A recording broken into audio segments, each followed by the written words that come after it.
continuamos con el comentario de Marilena Núñez. Estamos pendientes del caos que se está viviendo en las calles. Tenemos reportes de distintas personas que nos están hablando de esa situación que están padeciendo en las calles en estos momentos. Un poquito más adelante estaremos tomando algunas llamadas. Marilena. Gracias, Zulo. Creo que a los transportistas, tanto de ciudadanos como de carga, le ha llegado la hora de que se les diga basta ya. Hubieres anunció un paro en el transporte a partir de las 9 de la mañana de hoy. Dijo que los vehículos estarían estacionados del lado derecho y que ellos iban a hablar a una reunión con las autoridades. Pero desde antes, desde las 8 de la mañana, los empleados han tenido problemas para llegar a sus centros de trabajo. Y no es justo que los transportistas afecten la actividad económica, porque si el empleado no puede llegar al trabajo, la actividad económica se paraliza. No es justo que resuelvan los problemas de rutas a nivel de palos, de machetazos, a la vista de autoridades de DGCET, y que las autoridades de DGCET, antes como uno les llamaba los AMET, se queden como si nada. No es justo que de manera unilateral impongan una tarifa del transporte, impidiendo que seamos competitivos en el mercado internacional. Hay que decirles basta ya, y es hora de que haya una oferta de calidad con buenos precios como merecen los consumidores y los usuarios de la República Dominicana. Por otro lado, nuestra solidaridad para la familia de Ligia Minaya, abogada, escritora. Ella fue jueza, fiscal, directora del Departamento de Estudios Criminales de la Pucamaima en un momento dado, Premio Nacional de Cuentos en el 2000 y autora de varios libros, entre ellos uno de cuentos eróticos. Nuestra solidaridad con su familia, con los mocanos que son muy unidos, con los escritores. En principio se hablaba de suicidio y con todo el respeto para ella y la familia pude confirmarlo con las personas que hablé, personas muy cercanas a ella, personas de las cuales se despidió mediante mensajes que permanecen grabados en el celular. Supe que entregó previo al hecho, claro está, llaves, horas antes, llaves de su apartamento con indicaciones precisas a gente cercana, escogió el vestido que quería que le pusieran para su funeral, para su entierro, en fin, fue tomando una serie de medidas. ¿Qué dice el INASIF? Nosotros nos comunicamos con el periodista mocano Tony Genao y nos dice que en el informe del INASIF, entre comillas, dice su muerte por haber ingerido una sustancia desconocida. Todo parece indicar que utilizó un veneno, luego su sobrina que vivía con ella la vio consumiendo un yogur, cayó al suelo, la llevó a la clínica y entonces se produce su muerte cerca del sábado al mediodía. Aparentemente ya tenía una fuerte depresión, no estaba llevando el tratamiento y ante esto hay varios elementos. Lo primero, no juzgar. Y siempre recuerdo un especialista que decía, ¿qué diferencia hay entre una persona que se suicida con un hecho de una vez y aquel que se suicida gradualmente, que tiene hábitos autodestructivos y va provocando su muerte a la vista de todos, con el abuso de sustancias prohibidas? El que bebe, pese a que el médico le dice no puedes tomar una gota de alcohol por un problema en el hígado, lo que sea. El que abusa de drogas, el que abusa de la grasa, el que no hace ejercicios, que sabe que su corazón no aguanta más e insiste con esos hábitos autodestructivos. Decía, ese es un suicidio gradual. Eso es una opinión, ustedes y yo podemos estar de acuerdo o no. Luego, es importante destacar que porque uno dice, ¿y ella sufría de depresión? Y la mayoría de la gente dice no. Como yo recuerdo, yo no era amiga de Ligia Minaya, ya tenía 77 años, pero la recuerdo de las veces que la entrevisté a propósito de este libro, El Callejón de las Flores, de cuentos eróticos. Una mujer alegre que rompía esquemas. Daba gusto ver a esta señora de varias décadas a hablar de manera irreverente, en el buen sentido de la palabra, de manera atrevida, de estos cuentos eróticos, de unos baños con pétalos de flores en la bañera, daba gusto. Yo la recuerdo como una mujer realizada, exitosa, reconocida por la sociedad. Entonces, ¿qué dicen los expertos? Bueno, cambios en los estados de ánimo después que la gente cumple 60 años. Y ojo, poner atención a eso, porque a veces la familia dice, no, nunca ha sufrido de depresión. De repente puede pasar eso. Y lo otro, las diferentes etapas de la vida. Ya a partir de los 60, algunas personas se quedan solas. En el caso de ella, tenía solo un hijo, Otto Van Troy Peroso, que vivía afuera. De hecho, ella estuvo viviendo un tiempo en Denver, Colorado, junto a su hijo y había regresado al país. Recuerdo que algunos artículos de los que publicaba en el Diario Libre hablaba de saudade, esa nostalgia por su país. En un momento dado habló de Annie Tollenar, en otro cuánto había cambiado Moca y la República Dominicana, que ella recordaba, y la República Dominicana y su ciudad de hoy día. Entonces hay procesos, por ejemplo, las personas a veces se quedan solos porque los hijos parten. Las personas pasan a un bajo perfil después de ser muy útiles para la sociedad, muy reconocidas en esta sociedad. Las personas mayores y la subveeduría es como un artículo para desechar, no se valora. Se hace todo un culto a la gente joven, a los nuevos profesionales y personas que han acumulado experiencia a través de décadas, que han acumulado sabiduría, no son tomados en cuenta y no todo el mundo puede manejar eso. Entonces, paz al alma de Ligia Minaya y que tratemos con respeto esta situación. Por otro lado, en cuanto a los temblores, dos que se sintieron en Haití, pese a lo que dijo el geólogo con el que hablamos, las informaciones hablan de que se sintieron dos similares en Cuba, cerca de Guantánamo.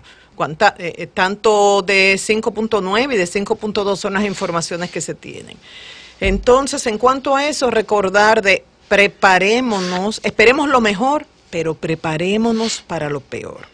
Él dice, liberación gradual de energía, decía el geólogo. No creo que vaya a producirse un terremoto de gran intensidad en el país. Esta es una opinión de un experto y hay opinión de otros expertos que dicen lo contrario. Entonces, ante esto vamos a prepararnos.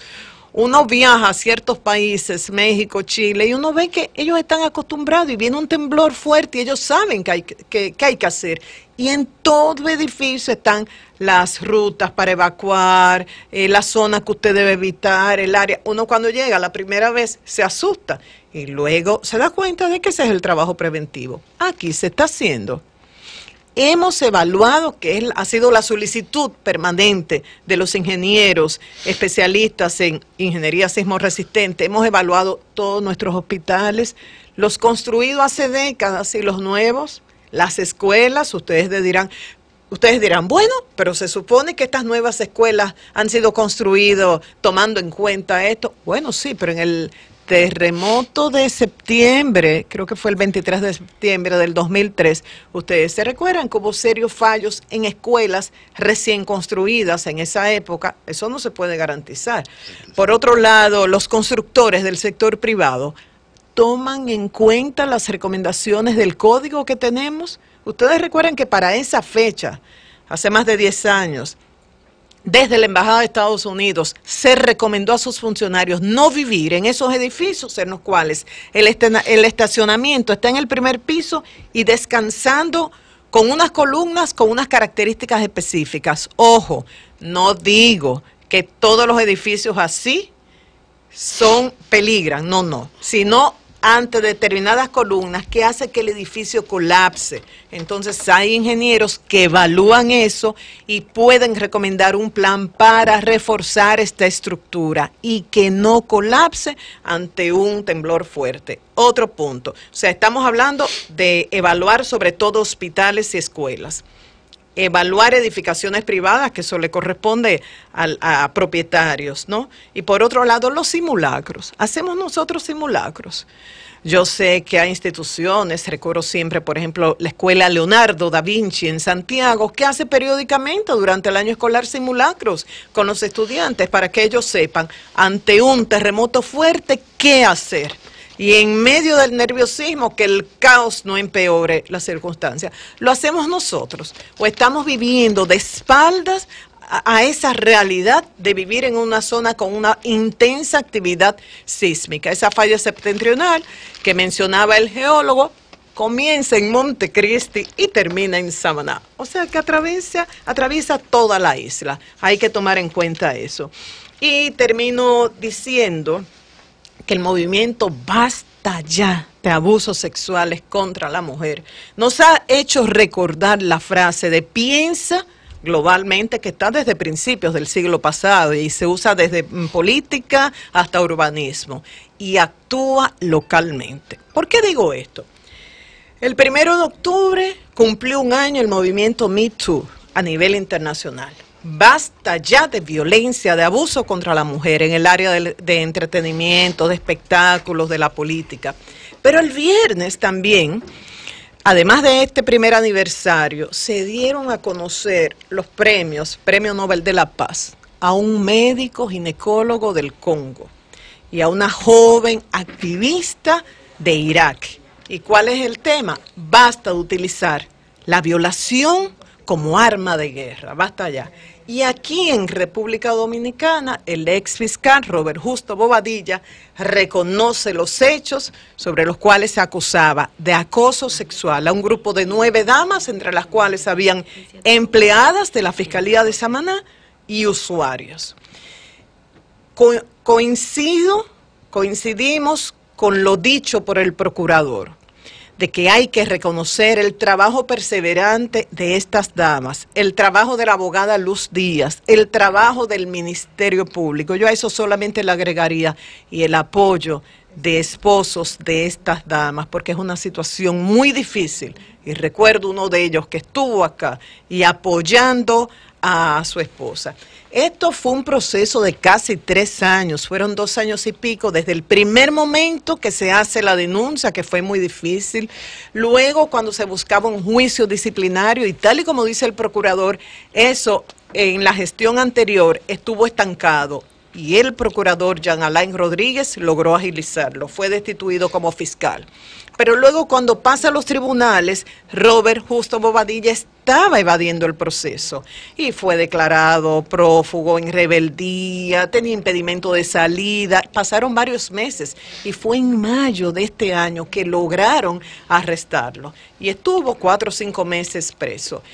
Como él se declaró culpable, pudo disfrutar de un juicio abreviado, la condena será leída el 26 de octubre, fue 1 año de prisión pero suspendido. Él pasó 5 meses en prisión preventiva y él sale en libertad. Mucha gente ha criticado esto. ¿Cómo? En libertad, con estos hechos. Él tiene que someterse ahora a un proceso de vigilancia, a un proceso de reeducación, no puede utilizar, ni portar, ni ser propietario de armas, no puede acercarse a los lugares de trabajo, ni a las residencias, ni lugares que visitan las víctimas, y tiene que realizar trabajo de utilidad pública, servicio comunitario. Y ustedes dirán, ¿y esto es suficiente? Bueno, desde afuera yo digo, no, había que continuar el juicio y necesitaba prisión. Sin embargo, para las víctimas esto era mejor, que él reconociera los hechos y que ellas no fueran condenadas por una parte de la sociedad que decía, pero tú lo provocaste, o tú consentiste esa relación, o tú lo aceptaste por un aumento de sueldo, porque no se trasladaran. Entonces, por eso es importante conocer la opinión de gente especialista en la materia, en este caso Luz Díaz, que creo que durante esta semana podremos conversar con la abogada para conocer más de este caso, porque definitivamente sentará un precedente y va a confirmar esta teoría de basta ya de abuso sexual contra la mujer. Amauris. Bien, pues tenemos en